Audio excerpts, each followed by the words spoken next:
Welcome back to Talking Fitchburg. All right, one of our favorite segments during the month is the recap with the Fitchburg Star on the council meeting. And joining me this morning is Jacob from the Star. How we doing? Oh, we're doing pretty good. Weren't up too late last night, or not too bad? Not too bad. Appreciate you watching it on Fact. So oh yeah, at least we had one viewer last night. That's all we asked for. Is we're going for one. So while I'm not going to hold up on all the funny business, let's get right down to it. A busy night last night. Yeah, it was action-packed. And one of the first things to emerge, there looks like there's going to be a 100-room hotel that they want to put in the Orchard Point neighborhood. Now, we're really early in the process, but initial indications are that it's, Alder Jake Johnson called it very Fitchburgy. Got kind of a unanimous stamp of approval just to modify the community development plan for the Orchard Point. And, for anyone who doesn't know, the Orchard Point is a development kind of area just southwest of McKee Road in Verona. So yeah, that's got its initial start. You know, we'll see that coming through the council and get some more updated plans, but should be fun. More development in an area that certainly could use more development. That's for sure. But yeah, then we have another project that came up that actually should have been routine. It's a very interesting, it's very unusual. This will have a lot of conversation moving forward, but last night it was on the consent agenda to just send it to Planning Commission.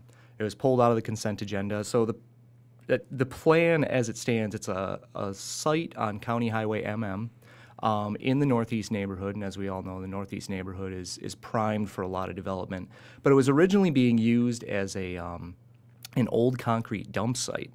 And the owners of the site wanted to, I think they have a two-phase plan. They had a meeting with the community earlier, but they have a two-phase plan, and the first part of it is turning into a recycling site where they're going to crush up this concrete and possibly reuse it for other purposes, but it seems like another part of that purpose is to dig up all this old concrete that's been dumped and regrade the site for future development into actual buildings. So there's a lot of tricky things going on there. It raised the hackles of all alders. Again, this particular step was pretty routine. Not that it's not a place for it to be considered, but it's going to be sent to the Planning Commission. But Alder Dorothy Krause brought up that it might be best if it also went to Public Works, which sort of opened the slippery slope of who all should take a look at it. Ultimately, it was amended to be sent to 6 different committees. And then a 7th committee was recommended by Alder Jason Gonzalez. He said maybe public safety should take a look. That amendment was voted down. So we have this motion that was originally just supposed to be a quick push through, you know, and then we'll have Planning Commission look at it. All of a sudden it's this bloated thing that's going to 6 different committees. After some discussion, the attorney sort of recommended that they vote on the motion, vote it down, and return back to the original motion, which was just to send it to Plan Commission and move on with the process. I think everyone kind of did a save face doing that, but it took 40 minutes for basically the original motion to be voted on without exception. So that'll be interesting. That was an interesting just sort of legislative process. At the end of it, the alders had to giggle a little bit. I believe it was Alder Poole that joked right at the end. She's like, "Okay, you're welcome," you know, that they went through this process. So that was kind of fun, but very long. Right. So that one does get approved and goes to plan then for review. Yes. So next month at the Planning Commission meeting, they'll look a little more closely at this plan, and that's what we'll really want to keep an eye on for what they really plan to do, like as far as long-term and short-term, what this first step is going to be. Cool. Yeah. Another thing that came up, this has been an ongoing issue, but mayoral ad hoc committee for bicycling and pedestrians was ultimately voted down by the council, or they voted for an amendment to just make these decisions to revert those responsibilities back to the Transportation and Transit Committee. The sticking point in this is that an ad hoc committee doesn't have the traditional nomination process. It doesn't have to go through the alders. And the big argument for many of the alders is that ad hoc committees are for single issues, and they fear that the mayor was using ad hoc committees to sort of circumvent the alders and sort of stack the deck with people that he chose. In this instance, the mayor argued that the people that he selected for the committee, which included some people not from Fitchburg, but the people that he selected from the committee were very industry focused. So one of them is the Fitchburg, a member of the Fitchburg Chamber. She doesn't live in Fitchburg, but he pointed out she has a significant investment in the city. Members of the police and all that.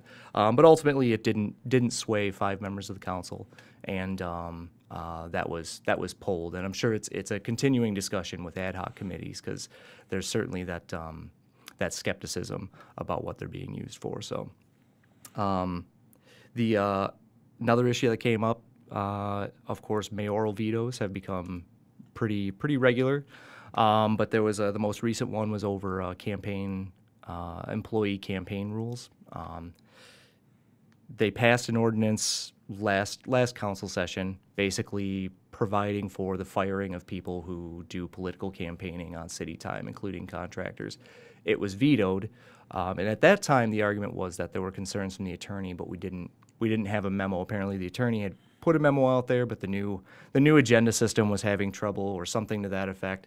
So at that time, it was shot down. The veto override vote included that memo, and it sort of spelled out some of the attorney's concerns. And Attorney Sewell, who was present at the meeting, spoke to some of those concerns, which is that he wanted sort of a balancing test before people were fired, and he just wanted to have an opportunity to look a little more closely at the amendment, at these very specific wording. Once again, the spirit of the law that people shouldn't be campaigning on city time is agreed upon across the council. I mean, I don't think anyone on the council is saying we'd love to have city employees, campaigning. The sticking point, though, was whether the wording helped the city avoid possible freedom of speech issues. Many argue they actually had a public commentary from a first-year law student that said there seemed to be a lot of precedent saying that this needs to be cleaned up a little bit. Authors Patrick Stern and Dan Carpenter sort of stuck by it, wanted to see it go through. They argued that it was straightforward, simple, which again, spirit of the law, I think it is.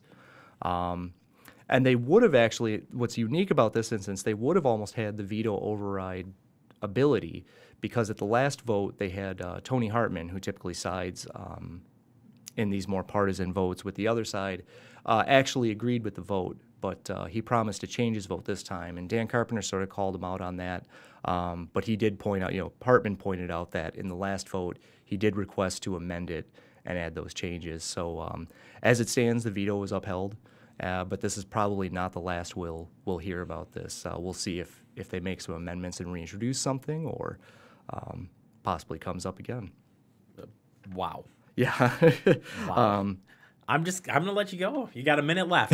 What else do you want to cover? This has been great. Just getting the updates. We are.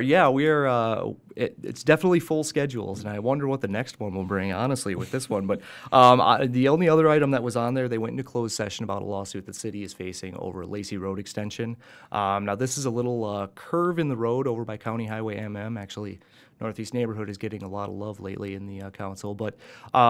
Around 2013, the city bought a chunk of property to do this Lacey Road extension project, and at that time they priced it at, I guess, about $530,000. Osborne Enterprises LLC came back, said, we think it's about $1.2 million. Last night, the council voted to decide whether or not to let the attorney settle in this case. Otherwise, it goes to trial at the end of the month.